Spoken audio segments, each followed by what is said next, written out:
Hey friends, hello, welcome to my channel Sonalika के blogs. तो friends, आज का हमारा वीडियो है जन्माष्टमी का सेकेंड डे सेलिब्रेशन का, जो कि हमने किया ब्रह्मा कुमारी में। और आप देख पा रहे हो कितने प्यारे प्यारे छोटे छोटे राधा कृष्ण भी बने हुए हैं, क्योंकि कृष्ण और राधा जी का जो रास लीला का कहानी है वो उनके किशोरी अवस्था की कहानी है। तो उनके लिए हमने छोटे छोटे बच्चों को कृष्ण राधा सजाया है। और जितने भी बड़े बड़े हम मेंबर्स हैं ब्रह्मा कुमारी के, हम लोग ड्रामा प्ले किए हैं जब गरीब सुदामा श्री महाराज श्री कृष्ण से द्वारका में पधारे थे।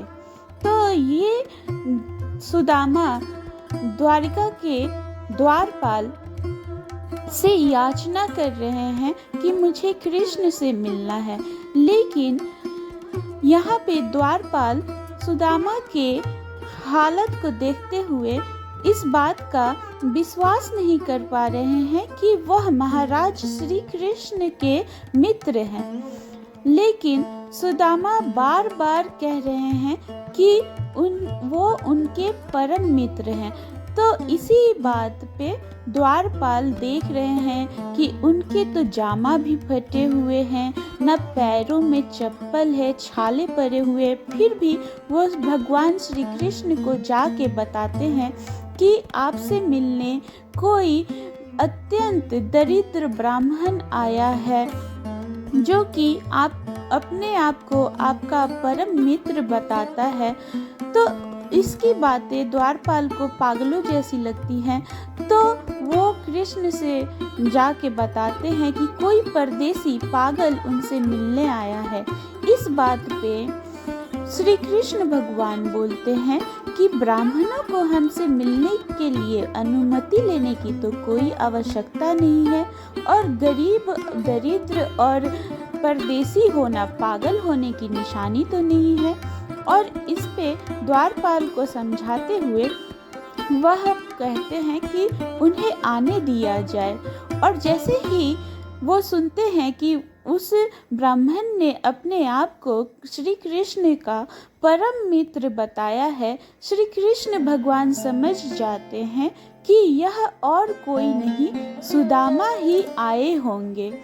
तो इस बात पे श्री कृष्ण भगवान एकदम हर्ष उल्लास से प्रफुल्लित हो जाते हैं, और संग संग उनके रुक्मणी जी भी खड़ी हैं, वो भी बहुत ही प्रसन्न हो जाती हैं कि आज भगवान जी के परम मित्र श्री सुदामा जी द्वारकाधीश पधारे हैं। तो इस बात पे सारा राज्य बहुत ही खुश हो जाता है, और सारी रानियां खुश हो जाती हैं और सुदामा जी के स्वागत में लग जाती हैं। और श्री कृष्ण जैसे ही उनको सारा सुदामा जी का वेशभूषा का विवरण दिया जाता है, वह दौड़े दौड़े सुदामा से मिलने आ जाते हैं, क्योंकि सुदामा आस खो चुके थे कि शायद उनको श्री कृष्ण से नहीं मिलने दिया जाएगा, तो वो दूर चले गए थे। लेकिन जहाँ तक भी वो गए थे, श्री कृष्ण भी नंगे पांव वहाँ तक दौड़े दौड़े गए और सुदामा को ढूंढने लगे।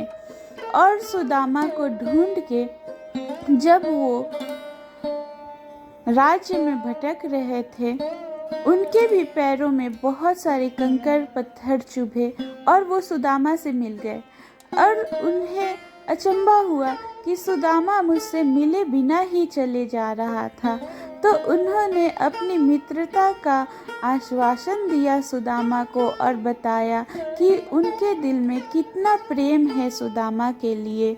और सुदामा को झट से उन्होंने अपने गले से लगा लिया, और गले से लगा के प्रेम जता के वो उन्हें अपने आसन पे, अपने सिंहासन पे ले गए और उन्हें बैठाया, अपने बराबर में उनको रखा और उनकी चरणों को अपने आंसुओं से धोया और उन्हें पूरा आदर सम्मान दिया, उनके सारे दुख दूर किए, उनको धन संपदा सभी कुछ दे के उनकी खुशहाली के दिन लाए और उन्होंने समझाया कि धीरज रखो सुदामा, तुम्हारे दुख के दिन अब दूर हो चुके हैं, अब चारों तरफ खुशहाली ही खुशहाली है। यहाँ रुक्मिणी जी भी उनके चरणों की धोने की व्यवस्था कर रही हैं और उनके भगवान श्री कृष्ण प्रेम पूर्वक अपने परम मित्र के चरण आंसुओं से धो रहे हैं, जो देख के सभी देवी देवता प्रसन्न चित्त हो गए हैं। सारा ब्रह्मांड गूंज उठा है, पूरे राज्य में मंगल गीत गाए गए और हर्ष उल्लास मनाया गया और श्री कृष्ण जी ने सुदामा का स्वागत किया।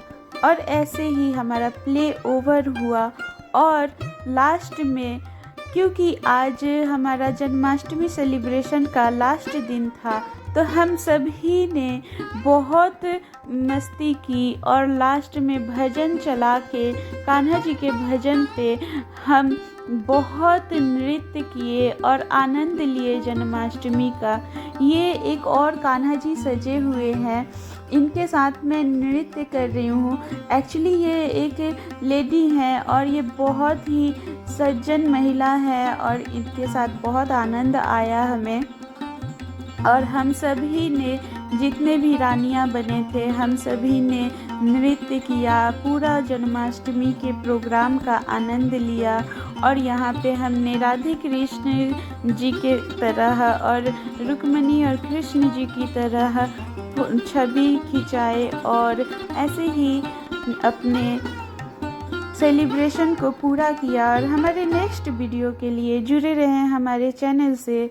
मिलते हैं आपसे अपने नेक्स्ट वीडियो में, तब तक के लिए इंतज़ार करें हमारे नेक्स्ट ब्लॉग।